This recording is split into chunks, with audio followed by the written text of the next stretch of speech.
Estamos poniendo la mañana en camino. Suena la música del gran bajista uruguayo, músico, arreglador, en fin, Popo Romano, que estará en Salto, en el Centro Cultural, el viernes a las 9 de la noche.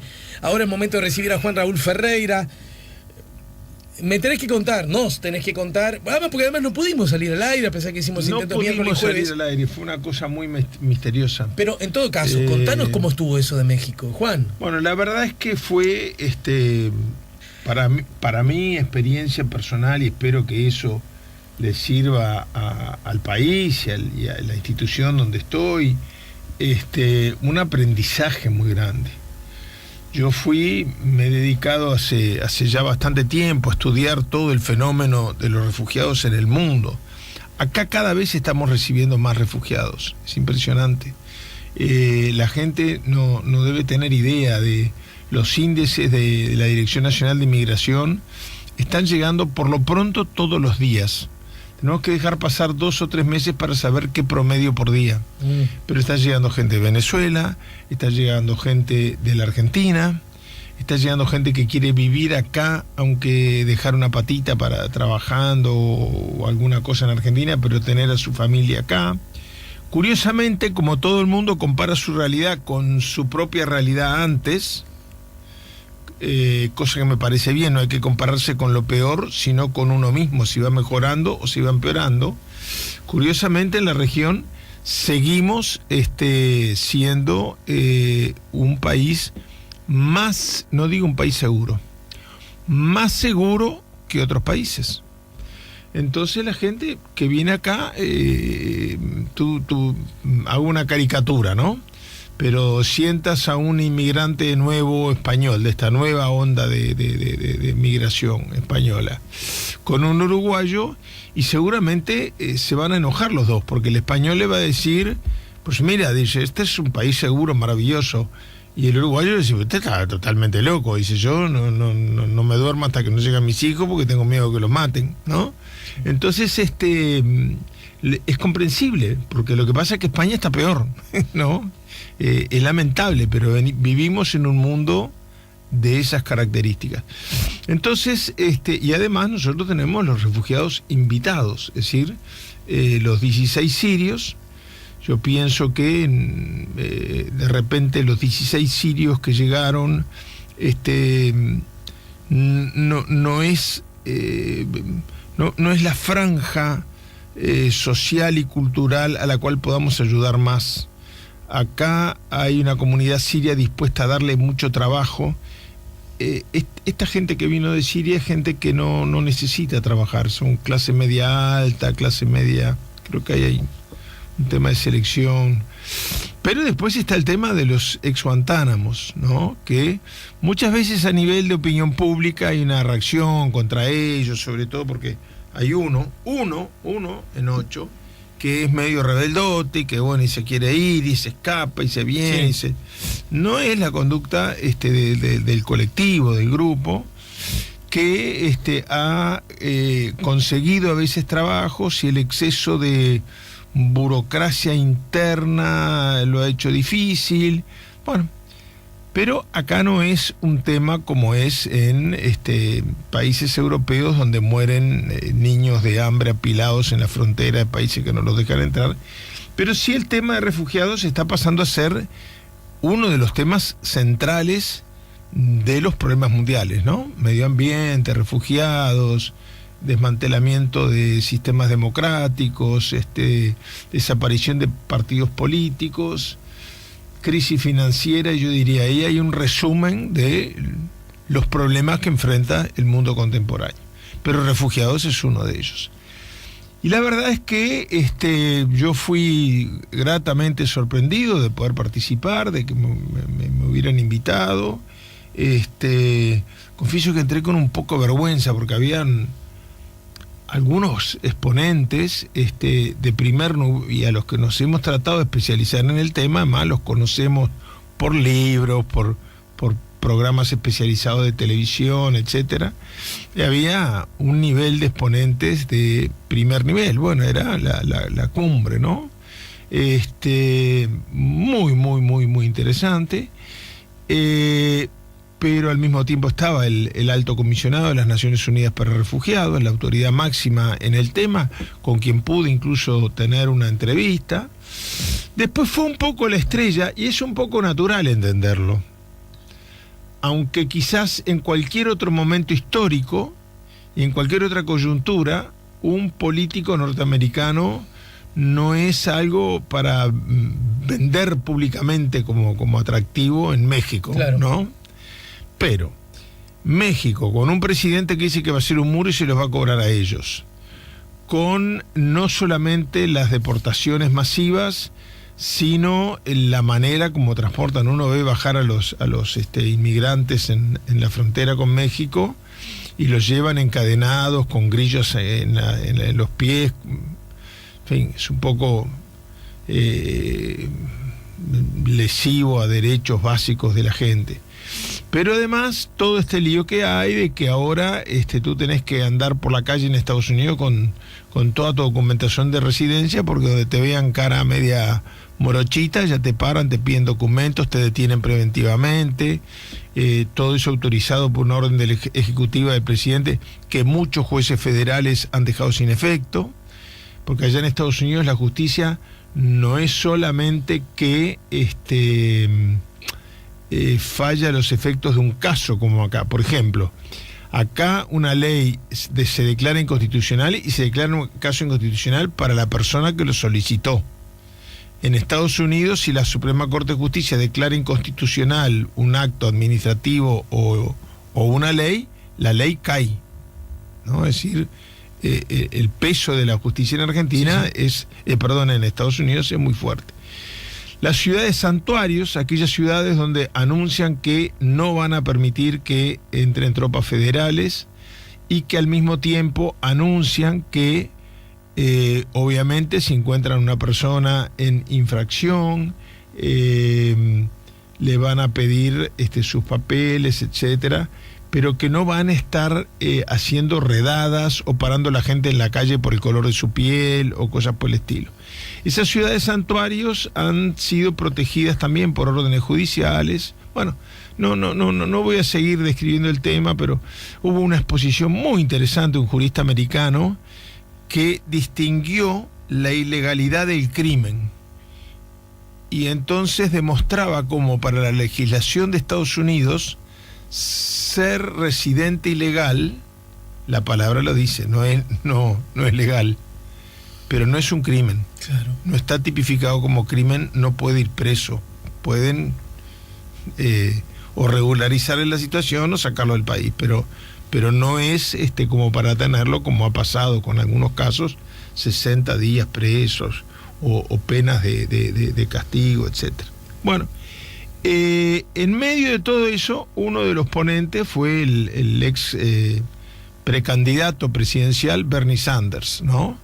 La verdad que fue ovacionado de una manera increíble, pero yo también pensaba, era Bocato y Cardenale para Bernie Sanders, el hombre que más enfrentó a Trump, pero que además lo enfrentó concretamente en el tema de la migración. Llegar a México en este momento obviamente generó una expectativa que fue, a ver, por encima de participantes en la parte destinada a público en general, fue el momento y de prensa, por ejemplo, fue uno de los momentos altos. Después como yo estaba integrando el consejo rector de la cumbre, tuve la satisfacción, el honor, el gusto, yo diría hasta incluso sanamente la diversión, ¿no? De conocer personalmente, y somos 5 nada más, no es que era un almuerzo de 40. Realmente yo vine con la sensación, vine con muchos libros, vine con mucho peso porque traje los libros que regalaban, traje 2, uno para mí, para tener para estudiar y leer, y otro para la biblioteca que estamos armando con mucho éxito en la Institución Nacional de Derechos Humanos. Bien. Muy contento vine. Y tenés, me imagino, fotos, ¿no? Y todo eso. Sí, traje muchas fotos. Yo nunca guardo, pero en este caso ya estoy con ganas de ponerlo en marquito. Nunca guardo esos diplomas que te dan de acreditación, de que certifican que estuviste, etcétera. Pero lo traje con especiales ganas de dejarlo con un marquito de recuerdo de una jornada que para mí fue muy importante. Y la verdad es que iba colgando, por eso la comunicación era muy rara, porque el Wi-Fi me funcionaba perfectamente para, por ejemplo, colgar en Twitter, colgué varias fotos, cuando habló el presidente de la Suprema Corte, de la Corte Interamericana de Derechos Humanos, cuando habló el procurador de Justicia del Brasil, de Portugal. En esos casos iba colgando algunas fotos, también durante las reuniones del Consejo Rector, las iba colgando en Twitter, y luego hice un pequeño resumen cuando regresé y las colgué en mi Facebook. Ya paso el aviso. Y sabes que mucha gente me pide amistad en un Twitter que se llama Juan Raúl Ferreira, sí, que no es mío. Él está fuera. Cuando lo administraba yo, dejó de estar dejó de estar en servicio, y bueno, y alguien, viste que eso no está regulado. Mi Facebook se llama Juan Raúl Ferreira Oficial.com, Facebook /Juan Raúl Ferreira Oficial.com, y al entrar en la foto portada hay que poner me gusta, y ya quedamos automáticamente conectados. Son estas páginas que se obtienen para poder tener más de 5.000 seguidores. Y la otra cosa es mi Twitter, para los que quieran entrar. Ahí todas las opiniones son bienvenidas, no es para coincidir necesariamente. De hecho, a veces se arman polémicas muy interesantes. Es @JuanraFerreira. Pero sí traje muchas fotos, pero sobre todo un recuerdo a fuego. Fue una jornada en mi vida. Es decir, puede ser que yo un día, con el paso de los años, no me acuerde. Difícil, tengo bastante buena memoria, pero ¿dónde fue aquel encuentro y de qué era? No, esto es algo que a mí me marca mucho, porque además espero tenga que ver con mi trabajo. No se olviden que yo fui refugiado, ¿no? Entonces es un tema que me sensibiliza muy especialmente. En otro orden de cosas, Juan, en las últimas horas se conoció la noticia de la muerte de Manuel Antonio Noriega. El dictador, gobernante panameño, murió con 83 años. La muerte le llegó en un hospital de Panamá, a pesar de haber estado en prisión en distintos lugares. Bueno, y yo recordé, apenas me enteré de la información, que alguna vez hablamos de Noriega en esta columna, que tú hablaste acerca de él, y que tú nos contaste algunos detalles porque le conociste. Claro, yo le conocí en realidad como... Me gustaría que nos hablaras de Noriega, como subproducto, de Panamá, etcétera. Como subproducto de un Panamá que dejó de existir hace mucho tiempo, que era el torrijismo. Perdón, antes, Juan, discúlpame, pero como recién hablaste de las vías de comunicación, quiero decir que ahora también en el canal YouTube de La Mañana en Camino están tus columnas en YouTube, ¿sí? Ah, muy bien. Es una novedad que estamos incorporando, ¿de acuerdo? Perfecto. ¿Y se entra cómo? ¿Se entras a YouTube y pones...? Sí, y además a la página Facebook de La Mañana en Camino, donde las vamos a ir colgando, por ejemplo esta. Seguro. A partir de mañana ya va a estar en la página de YouTube, en la página de Facebook de La Mañana. Bueno, yo tengo una página, www.juanraulferreira.com.uy, donde tengo todo lo que es periodismo, el texto de los libros que he publicado. Todo tiene su debida pestaña. Lo que voy a hacer es, en la parte de La Mañana en Camino, donde lo que tengo es el link para poder escuchar directo, anunciar esto para... Exacto. Perfecto. Bueno, hablábamos de Noriega. Bueno, el torrijismo es un fenómeno muy difícil de explicar, sobre todo tantos años después de muerto el general Torrijos. En el librito que yo publiqué sobre el exilio, el Plan Cóndor y la CNT, a pedido de la Central Obrera, con motivo de su 50 aniversario, de clausura de los actos de su 50 aniversario de la CNT y de la conmemoración de los 40 años del Plan Cóndor, sobre fin del año pasado, bien digo. Y en ese libro hay un capitulito, es un librito de 40 páginas, ¿no? No es un libro, es como un ensayo sobre el tema. Y cito los casos del Plan Cóndor de gente que, además de ser muy amiga mía, murió en circunstancias muy cercanas, ¿no? Y bueno, lamentablemente la lista es muy larga y termina con Monseñor Romero, que era el que me ayudaba a bancar todas aquellos momentos de tristeza, de angustia. Y él también terminó siendo una víctima. Con él termina el libro, como terminó la conferencia en el PIT-CNT.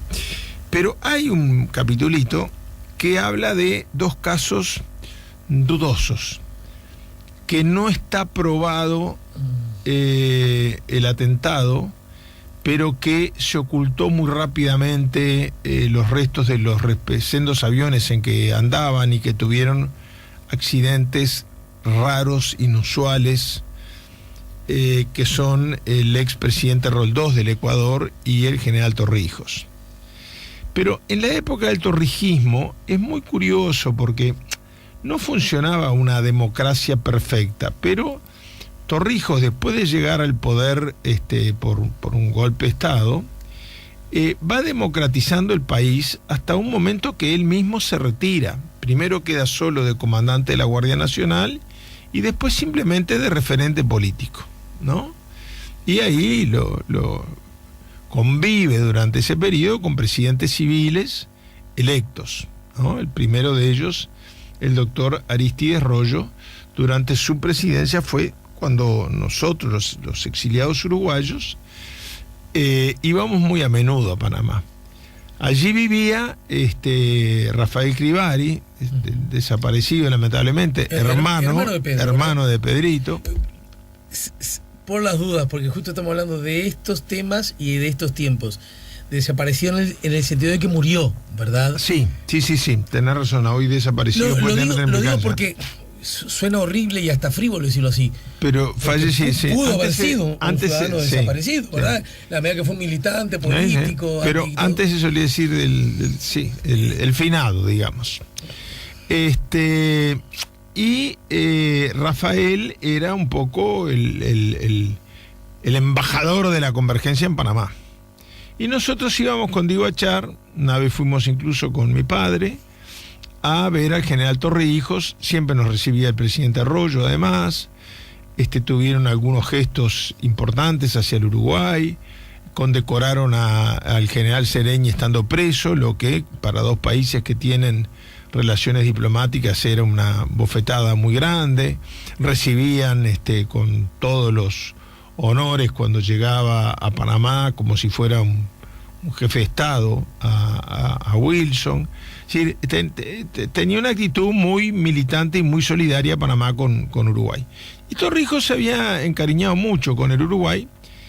Se había hecho la verdad, se había hecho muy amigo de Diego Achar. Diego Achar, para los oyentes, un gran amigo mío con el cual compartimos el exilio y que luego del regreso a la democracia fue el secretario político de Wilson Ferreira. Uh-huh. Y después escribió, a mi juicio, el mejor ensayo de su vida.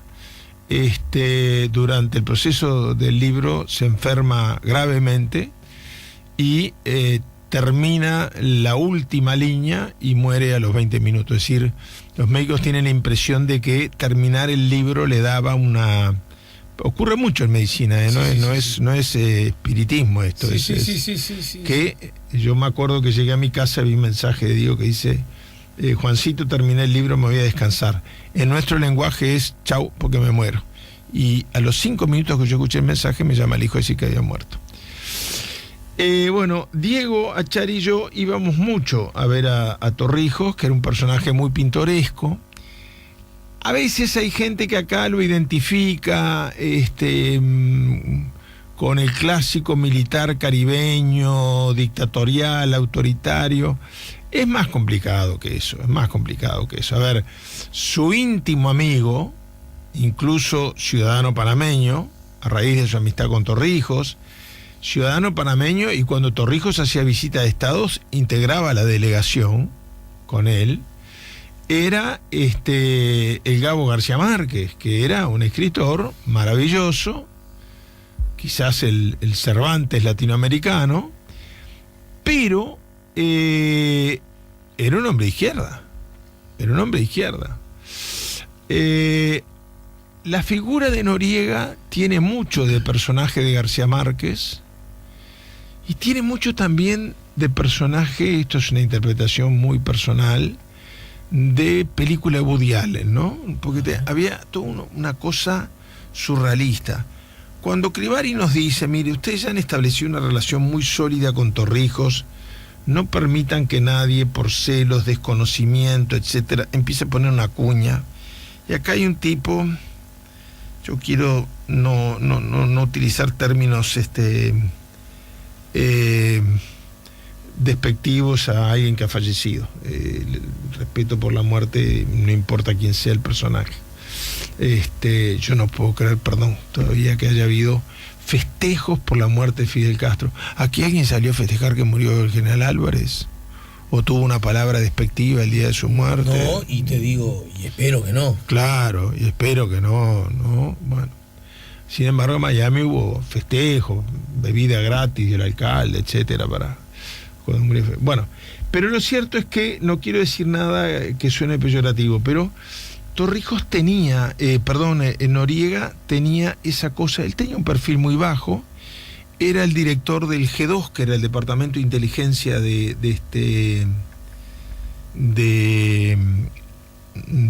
Panamá. Torrijos le tenía confianza a la información que él le brindaba. Yo no me atrevería a decir que le tenía confianza a él. Le tenía confianza a Manon Tropo, ¿no? A tal punto que yo, repito, los historiadores hoy muchas veces lo involucran con el plan para quitarle la vida al propio Torrijos. Pero era un personaje que para conocer a nivel de la opinión pública panameña no era un referente. Era un personaje para conocer si uno se iba especializando en el tema de Panamá. Bueno, nos dice Rafael Crivari, mira, les arreglé una entrevista antes de que vean a Torrijos. Nosotros estábamos en la víspera de un viaje a Panamá. En la casa de él, lo va a recibir sin límite de hora, charlar con él, conocerlos. Muy bien. ¿Le llevamos una atención, un regalo? Sí, nos dice, un sapo. ¿Cómo le digo? Me contesta, luego de esta pausa. Sí. Dejamos en suspenso el sapo. El sapo. ¿Por qué un sapo a Noriega, no? Exactamente. ¿Año? Bueno, estamos hablando de más o menos un año antes de la muerte de Torrijos. Yo supongo que 79, principio del 80. Bien. Por ahí. ¿Por qué un sapo? Estamos poniendo la mañana en camino. Ya está con nosotros, con ella vamos a estar conversando en minutos nada más, la extraordinaria actriz, extraordinaria amiga, Elena Brancati, a propósito del éxito, el violinista en el tejado, y a propósito, que ya está, y a propósito de otro éxito, 6ª temporada de Toc Toc, que ya se viene. Con Elena Brancati pondremos la mañana en camino en minutos nada más. Ya volvemos con la mañana en camino.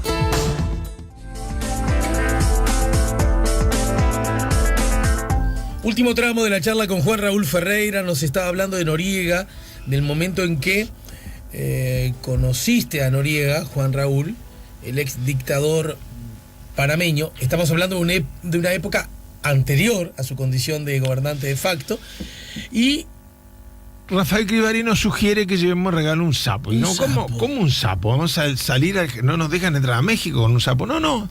Puede ser de juguete, a cuerda, puede ser de... Él colecciona sapos. ¿Colecciona sapos? ¿Por qué coleccionaba sapos, Noriega? Porque sapo en Panamá quiere decir delator. Y como él era jefe de inteligencia, se suponía que tenía que encontrar muchos sapos, ¿no? Claro. En el sistema Era su político. trabajo. Era su trabajo. Bueno, nosotros le compramos una cajita de malaquita con un sapo, una artesanía mexicana, no sé qué, no sé cuánto. Fuimos a conocer a este personaje que no entendíamos todavía muy bien por qué terminábamos en la casa de él. Y la verdad es, repito, con todo el respeto hacia la muerte de cualquier persona, entrar a la casa te daba una sensación siniestra. Han pasado como 40 años, ¿no? Yo no me puedo olvidar de aquel día. Porque la casa era, todos sapos. Sapos de juguetes, sapos embalsamados, que en México hay muchos, ¿viste? Sapos embalsamados que le ponen una guitarra, una cosa así. Sapos vivos adentro de cajitas. Una cosa increíble. Yo pedí para pasar al baño. Yo no sé si no era hasta por la sensación de repugnancia de los sapos. Y el baño era todos sapos. Yo creo que eso demuestra cierto nivel de patología obsesiva, etcétera. Pero bueno, ya yo no soy psicólogo, no tengo idea. La charla fue muy curiosa porque nos quedamos sin tema rápidamente, porque yo creo que lo único que le escuchamos de su boca fue: quieren un café. Y una mirada como inquisidora. Él quería saber quiénes eran estos dos trompetas que se veían con Torrijos sin pedirle permiso a él. Era una cosa más o menos parecida a esa. Bueno, después de la muerte de Torrijos empieza la disputa por el poder. Lo voy a hacerlo bien breve porque es muy importante la próxima entrevistada.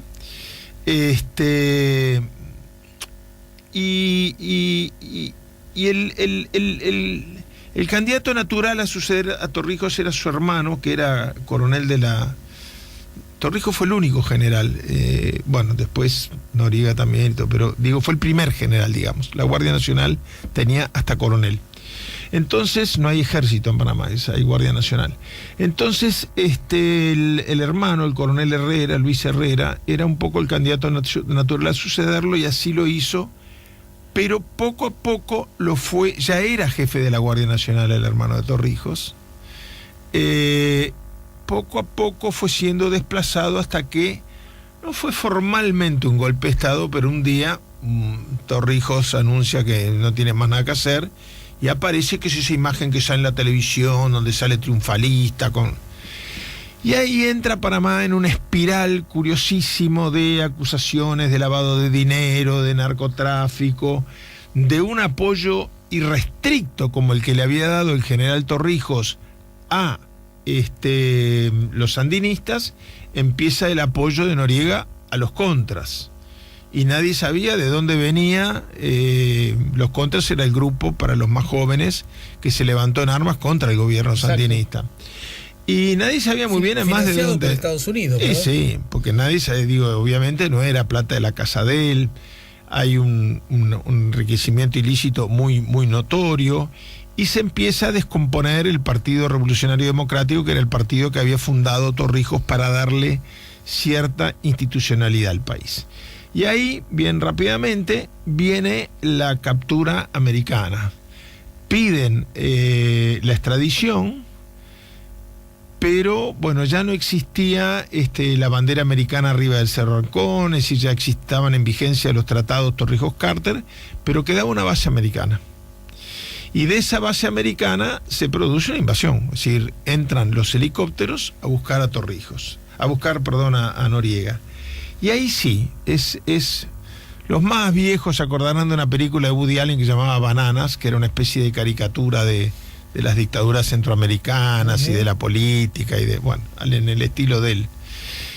Pero fue todo totalmente surrealista. Entran los helicópteros con parlantes, murieron más de 1.000 panameños en esa invasión a buscar a Noriega. Y entran los helicópteros con unos parlantes que decían: hermanos panameños, esto no es una invasión. Los helicópteros. La gente miraría que son marcianos. Una cosa inexplicable. esto es un acto de amistad del pueblo de Estados Unidos, no crean que es invasión, y bajaban y metían presos a los estudiantes que manifestaban. Una cosa totalmente así de Macondo, del libro de García Márquez, etcétera. Y con un final que no deja de tener, perdónenme, con todo respeto, un final tragicómico. Lo van a buscar a la casa, que era el único lugar donde seguramente no iba a estar Noriega, ¿no? Es decir, claro, las fallas del sistema de inteligencia americana tienen mucho tiempo, no son de Donald Trump, tienen mucho tiempo. Él se había ido a la casa de una novia desde la cual logra escapar y se asila, quiere decir que ni siquiera había protección, como hacen en otros casos de invasiones de este tipo, sobre todo buscando a una persona, en la Nunciatura Apostólica. Y poniendo en una situación muy compleja al Vaticano, porque el Papa era Pablo VI, pero una cosa es proteger a un perseguido, otra cosa era proteger a Noriega, otra cosa era entregárselo a las autoridades americanas. Me parece que era Juan Pablo II el Papa, ¿eh? Ya era Juan Pablo, sí, ya era Juan Pablo II, Yo lo que me acuerdo es que acá Lacalle era presidente electo, después te voy a decir por qué. Lo increíble es que los americanos utilizan una estrategia que yo creí que solo en las películas cómicas se daba. Lo desalojaron con Rubén Blades, ¿no? Pusieron unos parlantes a un nivel de decibeles que rompía los tímpanos, a tal punto que el nuncio abandonó la casa, quedó de dueño de la nunciatura Noriega, ¿no? Mucha gente no se acuerda de esto. Y entonces los parlantes te van, ruge la mar embravecida, pero a un nivel que los vidrios temblaban, ¿no? A tal punto es así... ¿Te animas a cantar un poquito más? Pero a tal punto es así que al tercer día Noriega se entrega. Es decir, pero yo a veces le digo a la gente de más joven, le digo, no, a Noriega no lo sacaron con las Fuerzas Armadas y le estaban así diplomática, lo sacaron con Rubén Blades. Y la gente se piensa que le digo en chiste. Patéticamente es cierto. Ahí cumple una sentencia muy larga, 20 años creo, si no me equivoco, 20 y pico de años en Estados Unidos. Tenía un pedido de extradición en Francia, donde el día que termina su condena en Estados Unidos lo llevan a Francia, allí estuvo preso 1 año y pico, y ahí vuelve a Panamá, donde estuvo preso, lo condenaron a 30 años, que sí que no le daba la vida para cumplir la sentencia, y los últimos meses creo que en un hospital militar como consecuencia de una crisis aguda, incluso con estado de coma. En realidad es una historia que podía ocurrir en la América Latina de los principios del 90 y que hoy no sería imaginable. Hemos visto cosas, ¿no? A Zelaya lo sacaron en pijama y le dijeron que había renunciado, ¿no? Le contaron en el avión de pijama que había renunciado. Pero la captura, digamos, de Noriega fue en el 89, ¿verdad? En el 89, Lacalle era presidente electo. Claro. Yo me acuerdo que Lacalle era presidente electo porque, quiero decir, aunque discrepo en muchísimas cosas con él, que él citó, yo en ese momento era legislador, y él citó a todos los legisladores muy preocupado no por Noriega, por la parte formal, que antes era un tema muy sensible en los sectores herreristas, de la participación de fuerzas americanas en un operativo en territorio soberano panameño.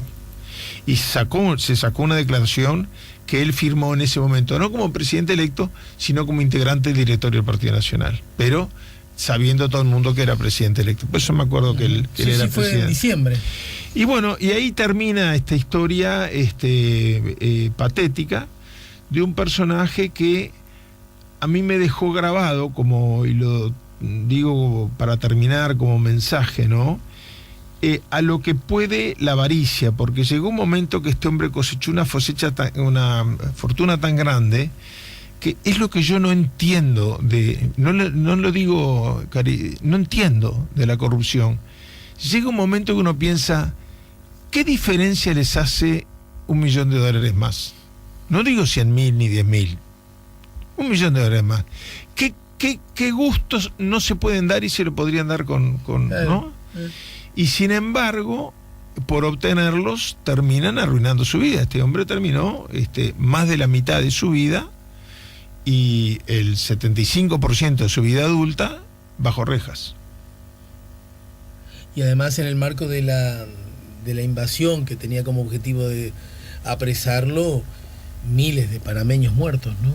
Que ese es un asunto. Miles de panameños muertos, por eso ese aviso, era todo patético ver las noticias. Ese aviso, primero, sectores panameños que apoyaron la invasión. Segundo, ese aviso por los parlantes de los helicópteros diciendo que eso no era una invasión. Uno pensaba, bueno, ¿y cómo se llama esto, no? Que helicópteros de una base extranjera, en el único pedacito, el único locker que quedaba por devolver para el cumplimiento pleno de los tratados Torrijos-Carter, entra una docena de helicópteros a meter panameños presos. Yo me acuerdo de la foto, es decir, no era una cosa solo contra Noriega. Primero porque hubo manifestaciones contra la invasión, etcétera, reprimidas por los propios marines. Y en segundo lugar, pues yo recuerdo las fotos, por ejemplo, de muchos jóvenes universitarios esposados, con las manos atrás, bueno, por un ejército extranjero. Si eso no es una invasión, y muchos muertos. Yo al principio, no me acuerdo si lo dije o no, pero más de 1.000 muertos panameños. Y bueno, creo que 10 o 12 marines americanos. Nada, bueno, mi de proporción. estimado Juan Raúl, ¿cuándo nos vemos?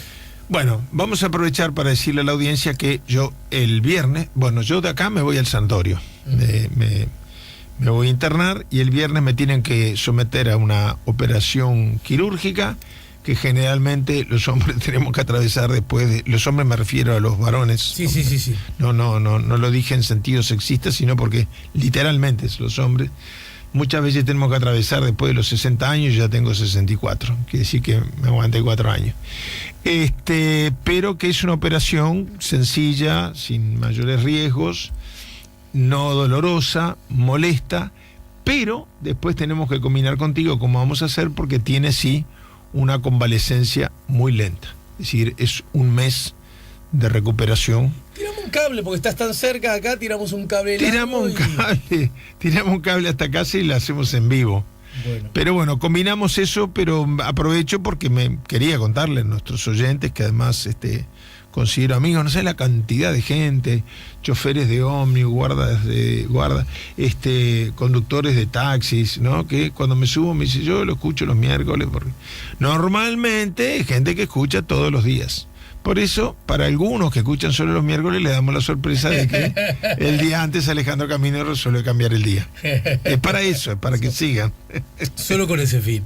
Bueno, mi querido Juan, un abrazo grande, nos vemos, nos reencontramos la semana que viene. Ya veremos los detalles y mucho éxito el viernes, ¿sí? Bueno, muchas gracias. Señores, estamos poniendo la mañana en camino, nos ayudó Juan Raúl Ferreira, ya nos vamos al teatro.